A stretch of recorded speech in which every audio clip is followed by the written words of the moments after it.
함께합니다. 오늘 말씀은 아모스 1장 1절과 2절 말씀입니다. 아모스 1장 1절과 2절 말씀.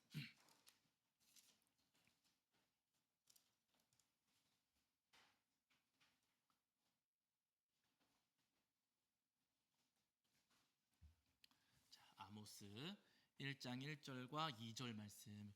제가 가진 성경에서는 구약성경 1274페이지 정도 있습니다. 구약성경 1274페이지 정도에 아모스 1장 1절과 2절입니다.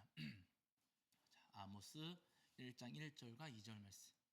자, 우리 찾으신 줄 알고 한 목소리로 합독하겠습니다. 함께합니다. 유다 왕 우시야의 시대 곧 이스라엘 왕 요아스의 아들 여로보암의 시대 지진 전 2년에 드고와 목자 중 아모스가 이스라엘에 대하여 이상으로 받은 말씀이라. 그가 이르되 여호와께서 시온에서부터 부르짖으시며 예루살렘에서부터 소리를 내시리니 목자의 초장이 마르고 갈멜산 꼭대기가 마르리로다. 아멘. 우리 자리에 앉으시겠습니다. 여러분 한 주간 평안하셨지요? 네, 오늘도 우리 하나님 앞에 나와 예배하는 저와 여러분이 우리 주님께서 주시는 은혜와 사랑이 가득하기를 간절히 소원합니다. 오늘은 아모스 1장 말씀을 통해서 우리에게 주시는 은혜를 나누려고 하는데요. 오늘 본문에서 소개해 주시고 있는 것처럼 오늘 아모스라는 예언자는 남유다 드고아 출신이었습니다. 본래는 남유다 드고아에서 양떼를 돌보고 또 돌무화과 나무를 재배하면서 살았던 그런 사람인데, 사실 여러분 이 아모스의 본래 직업은 예언자가 아니었어요. 양떼 돌보고 돌무화과 나무를 재배하는 사람이었습니다. 양떼도 돌보고 거기다가 돌무화과 나무까지 재배했으니까 아모스는 잘 살았던 사람일까요? 조금 어렵게 살았던 사람일까요? 조금은 어렵게 살았어요. 여러분 생각을 해보세요. 한 가지 일만 해도 먹고 살기 충분하다.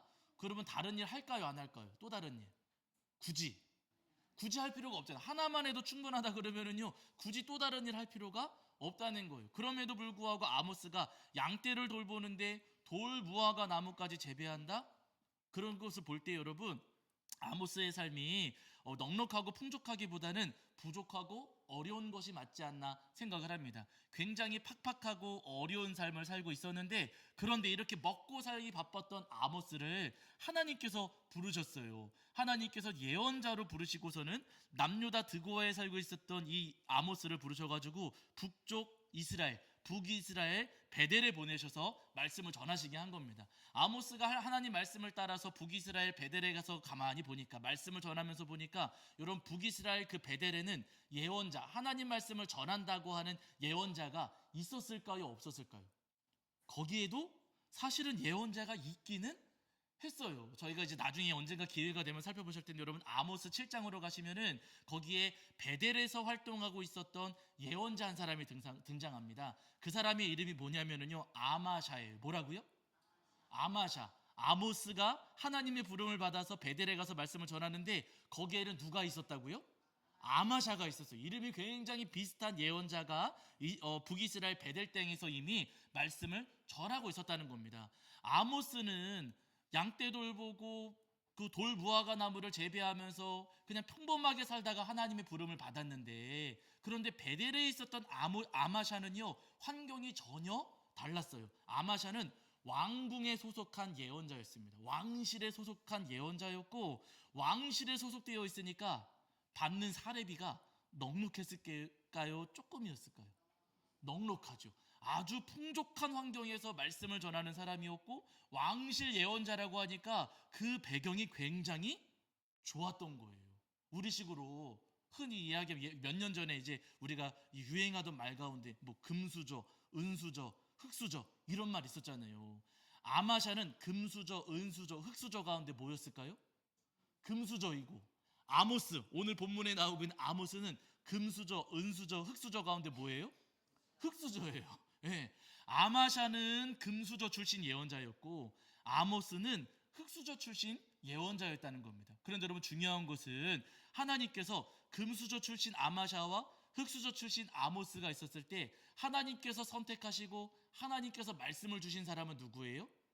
하나님께서는요, 흑수저 출신 아모스를 선택하셔서 아모스를 통해서 말씀하셨다는 거예요. 어디 보시냐면 여러분 오늘 우리가 함께 읽은 1장 1절을 보세요. 자, 1장 1절. 자, 1장 1절입니다. 읽겠습니다. 시작. 유다 왕 우시야의 시대 곧 이스라엘 왕 요아스의 아들 여로보암의 시대에 지진전 2년에 드고와 목자 중 아모스가 이스라엘에 대하여 이상으로 받은 말씀이라. 아모스가 이상으로 받은 말씀이라, 계시로 받은 말씀이라는 거예요. 여러분, 하나님께서 계시를 주시는데 아모스에게 주셨습니까? 아마샤에게 주셨습니까? 아모스에게 주셨어요. 금수저 출신 아마샤가 분명히 있었습니다. 그런데 여러분, 하나님께서는요 아마샤에게 계시를 보여주지 않으셨어요. 보고 싶다고 보는 게 여러분 아니거든요. 하나님께서 보여주셔야 보는 것인데 하나님께서 아마샤에게는 하나님의 말씀, 하나님의 마음을 보여주시지 않으셨고, 아니 지금 양떼 돌보기 바쁘고 그 돌무화과 나무 재배하기 바쁜 아모스에게 찾아가셔서 아모스에게 하나님의 이상, 하나님의 계시, 하나님의 말씀을 보여주셨다는 겁니다. 하나님께서는요 금수저 출신 아마샤가 아니라 흙수저 출신 아모스에게 찾아가셔서 아모스를 부르셨고 아모스를 선택하셨다는 거예요. 저는 이 본문을 묵상하고 읽어가면서 말씀을 준비하면서 와, 하나님 왜 아마샤가 아니라 아모스를 선택하셨을까요? 하나님, 아마샤가 아니라 아모스를 선택하신 이유가 무엇일까요? 금수저 출신 배경이 좋은 사람 분명히 있었는데 하나님, 배경 좋은 사람이 아니라 평범하고 조금은 어려운 사람 왜 아모스를 선택하셨을까요? 제 질문하면서 이 말씀을 묵상하며 읽었습니다. 그때 제 마음 가운데 다가왔던 부분이 있었거든요. 여러분, 오늘 우리가 다 읽지는 않았지만 아모스가 하나님의 부름을 받아서 북이스라엘에 가서 이제 말씀을 전합니다. 그 말씀이 1장 3절부터 2장까지 또 쭉 이어지는 말씀이 있거든요. 1장 3절부터 2장에 이어지는 쭉 말씀에서 아모스가 북이스라엘 주변에 있는 여러 나라들을 언급하면서 그 나라들 하나님의 징계를 받을 것입니다. 다메섹, 블레셋, 두로, 암몬, 모압, 그리고 저기 에돔, 그리고 남유다까지 해가지고 북이스라엘 주변에 있는 모든 나라들 하나님의 징계를 받을 겁니다 하면서 북이스라엘 사람들에게 말씀을 전했어요. 그럼 여러분, 우리나라 주변에 있는 모든 나라들 징계를 받을 것입니다 하는 말씀을 들었을 때 북이스라엘 사람들이 아멘 했을까요? 안 했을까요? 아멘. 우리 주변에 있는 나라들이 징계를 받아서 하나님 벌 받는데요. 그럼 아멘 해요, 안 해요? 여러분, 중국, 하나님께서 중국을 벌하실 겁니다. 네? 그렇죠. 하나님께서 북한을 벌하실 겁니다. 그렇잖아요, 여러분. 우리 주변에 나를 괴롭히던 사람들, 우리 앞집, 뒷집, 옆집 맨날 쿵쿵거리고 뭐 막 괴롭히던 사람들, 그 사람들 하나님께서 벌하실 겁니다. 그러면 여러분, 우리도 아멘 하겠지요. 저기 산 중턱에 있는 절간 벌하실 겁니다. 아멘 안 하시네. 아니 우리 성도 우리도 그렇잖아요. 우상 숭배하는 사람들, 죄 짓는 사람들, 하나님의 백성들을 괴롭히는 사람들 벌 받을 겁니다. 분명히 북이스라엘 사람들이 그 말씀들에 아멘 아멘 하면서 7번 아멘을 반복했을 거예요. 여기까지는 괜찮아요. 그런데 여러분, 8번째 가가지고 아모스 선지자가 말씀을 전합니다. 아모스도, 저도 설교자지만 아모스도 지금 말씀을 전하는 거잖아요. 말씀을 전할 때 아멘 아멘 아멘 하면은요, 여러분 말씀 전하는 사람 기분 좋을까요, 안 좋을까요? 예? 좋아요. 좋습니다. 아멘 아멘 아멘 하면은요 기분이 좋아져요. 흥분됩니다. 그런데 알아요. 말씀을 전하는데 맨 마지막에 가가지고 당신들도, 북이스라엘 당신들도 하나님의 징계, 하나님의 벌을 받을 것입니다 하는 말씀을 전해야 되는데, 이 말씀을 전하면 지금 듣고 있는 회중들이 아멘 할까요, 안 할까요? 예? 여러분, 저 중국 벌 받을 겁니다, 북한 벌 받을 겁니다 하다가 우리나라도 벌 받을 겁니다 하면 아멘 해요, 안 해요? 안 해요. 저 절간 다니는 사람들 벌 받을 겁니다, 우상 숭배자들 벌 받을 겁니다. 근데 우리도 벌 받을 겁니다. 아멘 해요, 안 해요? 아멘 안 할 게 뻔하거든요. 말씀을 전하면서 여러분, 아모스의 마음에 저는 분명히 고민이 됐을 것 같아요. 주변 나라들 벌 받을 겁니다. 아멘 아멘 아멘 하니까 분위기 좋아가지고 계속 갈 수는 있어요. 그런데 와, 마지막에 가서 이 사람들 벌 받을 거라고 말씀 전해야 되는데 해야 될까? 말해야 될까? 내가 이 말씀 전하면 이 사람들 아멘 안 하고 입을 꾹 닫아버리고 눈빛 막 사나워져가지고 지금 무슨 소리 하는 거야 하면서 나를 막 째려볼 텐데, 내가 이 말씀을 전해야 될까, 전하지 말아야 될까? 말씀을 전하면서도 분명히 아모스가 저는 고민했으리라 생각이 됩니다. 그래서 중요한 것은 뭐냐면요, 그럼에도 불구하고 아모스가 북이스라엘 여러분들도 하나님의 징계를 받을 것입니다 라고 전했어요, 안 전했어요? 전했습니다. 그 어떤 나라들, 다른 나라들 보면은요, 뭐 2절, 3절, 1절 이렇게만 언급하는데, 여러분 나중에 보세요. 나중에 북이스라엘에 대해서는요 6절부터 16절까지 11절에 걸쳐서 말씀을 전하거든요. 북이스라엘 사람들이 싫어할 거 분명히 알아요. 북이스라엘 백성들이 아멘 안 할 것도 분명히 압니다. 그럼에도 불구하고 아모스가 전해요, 안 전해요? 전했어요. 왜냐하면 누가 전하라고 하셨습니까? 하나님께서. 여기가 중요합니다. 하나님께서 아모스를 선택하신 이유, 아마샤가 아니라 흑수저 출신이었던 아모스를 선택하시고 아모스에게 하나님의 계시, 하나님의 이상을 보여주시고 말씀을 주신 이유가 여기 있다는 거예요. 여러분, 아모스는요, 말씀을 전할 때 사람들 눈치 보지 않고 누구 눈치 봤어요? 하나님 눈치 봤어요. 사람들 마음을 기쁘게 하려고 말씀 전했습니까? 하나님을 기쁘시게 해드리려고 말씀 전했습니까? 하나님을 기쁘시게 해드리려고 했다는 거예요. 사람들 마음을 만족시키고 사람들 마음을 기분 좋게 하려고 말씀 전하는 게 아니라 하나님께서 원하시는 바가 무엇인가? 하나님께서 기뻐하시는 바가 무엇인가? 하나님께서 바라시는 바가 무엇인가? 그 하나님의 마음에 초점을 두면서 담대하게 말씀을 전했다는 겁니다. 그래서 하나님께서 아마샤가 아니라 아모스를 선택하신 거예요. 나중에 여러분 아모스 7장쯤 가시면은요, 아모스와 아마샤가 만나서 서로 대결하는 장면이 있어요. 여기서 아마샤가 아모스도로 막 조롱하면서 이야기합니다. 왜냐하면 아마샤는 왕궁 소속한 예언자였고 받는 것도 많고 옷도 좋은 옷 입고 아주 화려한 예언자였는데, 아마샤가 보니까 아모스는 일하다 와가지고 옷도 초라하고 꾀죄죄하고 얼굴 다 그냥 새까맣게 타버리고 그런 사람이 와가지고 말씀 전하고 있으니까 아마샤가 아주 하찮게 봤던 거예요. 그러면서 이 아마샤가 아모스를 조롱하면서, 야 아모스야, 너는 저기 남유다 가가지고 거기서 그냥 떡이나 받아 먹으면서 너는 거기서 남유다에서 말씀 전해라 라고 하면서 아모스를 막 조롱합니다. 그때 아모스가 전했던 말씀 가운데 북이스라엘의 왕 여로보암 왕도 하나님의 징계를 받을 것이다 하는 말씀을 막 전했거든요. 그러니까 아마샤가 와가지고 너 그런 말씀 전하지 말고 아모스야, 너 그냥 북이스라엘 가서 거기서 주는 떡이나 받아 먹어 하면서 아모스가 말씀을 전하지 못하도록 막았어요. 그러니까 여러분, 이 장면들만 보더라도 아마샤는 하나님을 위해서 말씀을 전했습니까? 왕을 위해서 말씀을 전했습니까? 왕을 위해서 전하는 거예요. 아마샤는 하나님 편에서 하나님께서 기뻐하시고 하나님께서 원하시는 말씀 전하는 게 아니라 왕이 어떤 이야기를 하면 좋아할까? 내가 이런 말씀을 전하면 왕이 좋아할까? 내가 이런 말씀을 전하면 왕이 기뻐할까? 내가 이런 말씀 전하면 왕이 월급 많이 올려줄까? 이런 고민을 하면서 말씀을 전했던 예언자예요.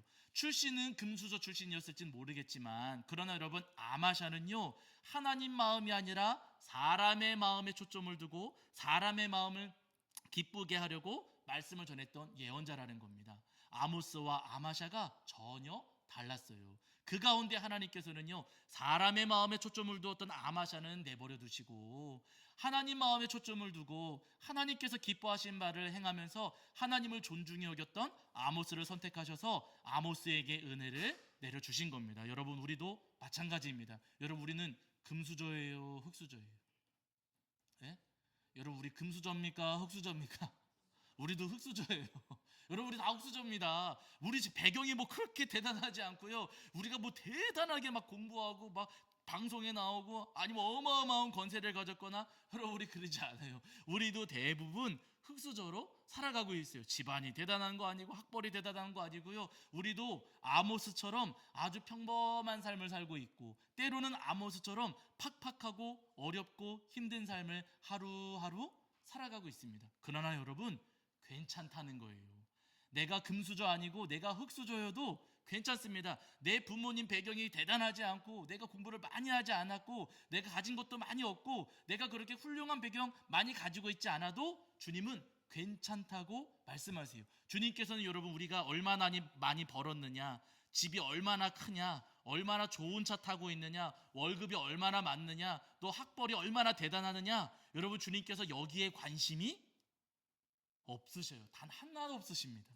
우리 주님께서는요, 우리의 마음이 하나님을 바라보고 있는가, 우리가 정말로 하나님을 존중히 여기고 있는가, 여러분, 하나님께서는요 그 마음 한 가지를 우리에게 찾고 계시다는 거예요. 여러분, 우리에게 아무것도 없다 할지라도 우리가 정말로 하나님을 존중히 여기고 하나님의 마음을 기쁘시게 해드리려고 우리가 하루하루 수고하고 애쓰고 살아가면은요, 하나님께서 그 마음을 보시고 우리를 기뻐하시면서 우리 삶에 분명히 은혜를 내려주십니다. 그러나 공부 많이 했고 가진 것도 많고 배경도 탄탄하지만은요, 마음속에 하나님을 존중히 여기는 마음이 없다면은요, 하나님께서는 그 삶을 절대로 기뻐하시지 않으신다는 거예요. 저희가 사무엘상 말씀 살펴보실 때 많이 드렸던 말씀이에요. 여러분, 엘리 제사장의 두 아들 홈니와 비느하스, 우리 성도님들 기억하시는, 여러분, 홈니와 비느하스는 흙수저입니까 금수저입니까? 금수저지요. 왜냐하면 여러분, 이스라엘 지파들 가운데 하나님께서 레위 지파를 특별하게 구별하셨어요. 레위 지파를 구별하셔서 그들에게 성막을 섬기는 직분을 맡기셨습니다. 그런데 레위 지파 중에서도 아론의 자손들은 더 구별하셔가지고 아론의 후손들은 제사장의 직분을 맡아라 라고 말씀을 하셨어요. 그러니까 이스라엘 지파들 가운데 아론의 후손들은요, 선택받은 사람들, 금수저 가운데에도 금수저인 거예요. 홈니와 비느하스가 그랬습니다. 엘리가 제사장이었기 때문에 엘리의 아들들이었던 홈니와 비느하스는요, 아버지의 핏줄을 따라서 아론의 후손이었고, 그러니까 홈니와 비느하스는 금수저 가운데도 금수저 물고 태어난 아들들이었어요. 그런데 여러분, 홈니와 비느하스가 하나님을 존중히 여기는 마음이 있었습니까? 없었습니까? 없었잖아요. 성막에서 예배드리고 하나님 앞에 제물 드리고 하면은요, 그 예배를 아주 가벼이 여겼고, 하나님 앞에 올려드리는 제물들 하나님께 드리기 전에 자기들이 먼저 가가지고 뭐 쇠꼬챙이로 찔러가가지고 자기들이 먼저 막 가져가서 먹고 하면서 하나님을 존중히 여기는 마음이 요만큼도 없었다는 거예요. 반면 여러분, 사무엘을 기억하시는, 물론 사무엘도 아론의 후손이기는 했습니다. 그러나 주류가 아니라 비주류였어요. 밀려나 있는 아론의 후손들이어가지고 그 조상들이, 부모 세대가 성막을 섬기거나 하지는 못했었어요. 그렇게 비주류로 밀려나 있었던 사무엘이었고, 나이도 굉장히 어렸고, 어머니가 그 사무엘을 성막에 데려다 놓으면서 그 어린 시절부터 성막에서 허드렛 일, 심부름하고 허드렛 일하는 그런 역할을 맡았었거든요. 홈니와 비느하스와 비교한다면 여러분, 사무엘은요, 너무나도 보잘것없고 너무나도 하찮은 아이였습니다. 흙수저였어요. 그런데 중요한 것은 하나님께서 말씀을 주실 때 홈니와 비느하스에게 주셨습니까? 사무엘에게 주셨습니까? 사무엘에게 주셨어요. 하나님께서 배경 탄탄하고 아주 잘 먹고 잘 살아가지고 아주 퉁퉁했던 홈니와 비느하스에게 말씀을 주시는 게 아니라 어린 사무엘, 평범하고 초라했었던 어린 사무엘에게 말씀을 주셨습니다. 왜요? 사무엘의 마음이 하나님을 존중히 여기니까. 하나님을 존중히 여기는 마음으로 하나님을 섬기며 살아가니까 아무리 어리고 그렇게 어린 나이였음에도 불구하고 하나님께서 사무엘을 선택하셔서 사무엘을 통해서 일하시고 역사하시더라는 겁니다. 여러분, 배경 중요하지 않습니다. 학벌도 중요하지 않고요, 출신 지역도 중요하지 않아요. 내가 태어날 때 금수저 물었는지 흙수저 물었는지 여러분, 중요하지 않습니다. 우리 마음에 하나님을 향한, 하나님을 존중히 여기는 마음, 우리 하나님을 존중히 여기는 마음이 내 마음에 있다면은요, 하나님께서 우리 마음속에 말씀 들려주시고 우리 마음속에 은혜 내려주시고 우리 삶 속에 놀라운 역사를 이루어 가십니다. 바른 여러분, 우리가 어떤 배경을 가지고 있든지 간에, 또 우리 삶에 어떠한 자격증이 있든지, 우리가 어떠한 업적을 이뤘든지 여러분 다 상관하지 않으시고 내 마음이 하나님을 존중히 여기는 마음, 그 마음 바라시는 우리 하나님을 생각하시면서 어떠한 상황과 환경 속에서도 우리 하나님을 존중히 여기시고 하나님께서 원하시는 바가 무엇인지, 하나님께서 기뻐하시는 바가 무엇인지를 따르고 충성하시는 저와 여러분이 되기를 주의 이름으로 간절히 축원합니다. 제가 학교 다닐 때, 신학교 다닐 때, 지금은 어떤지 모르겠어요. 제가 신학교 다닐 때 그때 유행했던, 종종 들었던 말 가운데 한 가지가 있어요. 다 같이 신학교를 다니지만은요, 신학생들 가운데 성골, 진골, 그리고 마지막은 뭘까요? 성골, 목사님 아들들은 성골, 장로님 아들들은 진골, 이도저도 아닌 사람들은 해골, 이렇게 나눈대요. 이렇게 나눠져 있대요. 성골, 진골, 해골. 왜냐하면 목사님 자녀들은 나중에 어떻게 되든 큰 교회 간다는 겁니다. 그리고 장로님 아들들은 나중에 그래도 어떻게든 목회를 이어가고 어떻게든 그래도 괜찮은 자리로 간다는, 큰 교회까지는 아니어도 그래도 괜찮은 자리로 간다는 거예요. 근데 아무런 배경이 없는 해골들은요, 아무것도 없다는 거예요. 아주 고생하게 될 것이다 하면서 너희들 가운데 성골, 선배들이 하는 이야기였어요. 성골, 진골, 해골이 있다. 저는 뭐였을까요? 해골에 가까워요. 왜냐하면 큰아버지가 목회를 하셨지만 큰아버지시니까 저하고 직접적인 관계는, 물론 신앙의 유산을 물려받아서 감사하지요. 그러나 직접적인 관계는 없어요. 저희 아버지가 나중에 장로님 되시긴 하셨지만은요, 교단 정치, 교회 정치에 관심이 없이 그냥 교회에서 충성하시는 것뿐이에요. 물론 감사한 것은요, 반대하지 않으시니, 교회 다니는 거 막지 않으시고, 그리고 목회하는 것을 반대하지 않으시니 그 또한 하나님의 은혜기는 합니다. 그러나 목회하면서 어떤 대단하게 연줄이 생기거나 그럴 만한 것은 없어요. 저는 사실 해골에 가까웠어요. 근데 제가 그 이야기를 들으면서 에이 그런 게 어디 있어? 무슨 성골진골 해골 그런 게 나는 해골이지만 에이 그런 게 어디 있어? 그냥 웃으면서 넘겼거든요. 근데 여러분 지금 제가 목회 개척하고 나서 지금 13, 14년 이렇게 됐잖아요. 학교 졸업하고 나서 한 20년 된 거고, 한 20년 가까이 되는 거거든요. 여러분 지금 와서 보니까 성골, 진골, 해골이 있을까요, 없을까요? 예? 지금 와서 보니까 그 말이 맞았을까요, 틀렸을까요? 맞아요. 맞아요. 큰 교회 아버지가 부모님이 큰 교회 목회하시던 친구들은요, 부모님 도움을 받아가지고 바로 유학 갑니다. 외국으로. 졸업하면 바로 유학 가요. 그 유학하고 나서 공부 박사학위까지 다 받고 들어오면은 큰 교회 이력서 내가지고 탁 들어가서 목회하는 거예요. 아버지가 연줄이 많으시고 여기저기 아는 사람 많으면은요, 어디서 이제 청빈 공고 나왔을 때 거기다 이력서를 쫙 집어넣어요. 뒤에서 이렇게 이제 우리 아들이야, 우리 아들이야, 우리 아들이야 해가지고 이렇게 해가지고 또 괜찮은 교회로 또 가요. 해골은 해골은요, 여러분. 성골, 진골은 그렇게 가는데 해골은 그냥 고생하는 거예요. 그냥 자기 자리에서 주어진 자리에서 고생하는. 제가 요즘에 들어가지고 1, 2년 사이에 많이 그런 소식을 들었어요. 아, 누구 어디 갔다더라, 누구 어디 갔다더라, 야, 누구 어디 담임이 됐다더라, 누구 어디 됐다더라. 여러분 그 이야기를 들으면서 제 마음이 솔직히 어땠을까? 솔직하게 제가 가고 싶은 마음은 없어요. 가고 싶은 마음은 요만큼도 없는데 제 마음에 씁쓸한 마음 있어요, 없어요? 씁쓸한 마음 있고 허탈한 마음 있어요, 없어요? 허탈한 마음도 있어요. 와, 하나님 진짜로 그렇게 되네요. 학교 다닐 때는 안 그럴 줄 알았는데 와, 하나님 지금 와서 보니까 진짜 그 친구는 그렇게 큰 데 가네요. 와, 그 친구도 그렇게 괜찮은 데로 넉넉한 자리로 가네요. 와, 해골들은 정말로 여기서 아주 고생하면서 목회 하나님 은혜를 누리면서 있지만은 와, 진짜 치열하게 목회하는 현장 속에서 와, 그들은 그렇게 가는군요 하면서 제 마음에 씁쓸하고 허탈한 마음이 사실 있었던 것이 사실이었어요. 그러나 여러분 제가 오늘 본문을 묵상하면서 하나님께로부터 제가 위로를 받았습니다. 준도야, 그런 배경 다 상관없어. 나는 누가 어떤 숟가락을 물고 태어나는지, 누가 성골인지 해골인지 진골인지 나는 그런 거 관심 없어. 큰 교회가 있다고 나는 잘했다 칭찬하지 않는다. 넉넉하고 좋은 환경에서 목회한다고 해서 내가 그들을 칭찬하거나 인정하지 않는다. 나는 여호와 하나님을 존중히 여기는, 누가 여호와 하나님을 존중히 여기는가?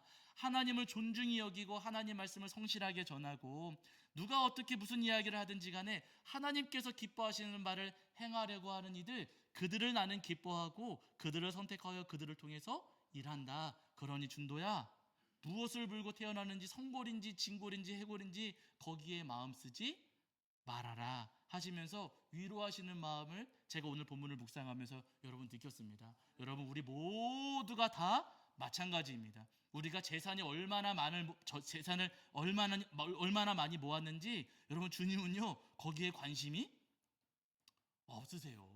내가 사는 집 얼마나 큰지 거기도 관심이 없으시고요. 내가 얼마나 많이 배웠는지 우리 주님께서 거기 아무런 관심이 없으십니다. 우리 주님께서 오늘 우리의 마음을 바라보실 때 정말로 우리가 하나님을 존중히 여기고 있는가?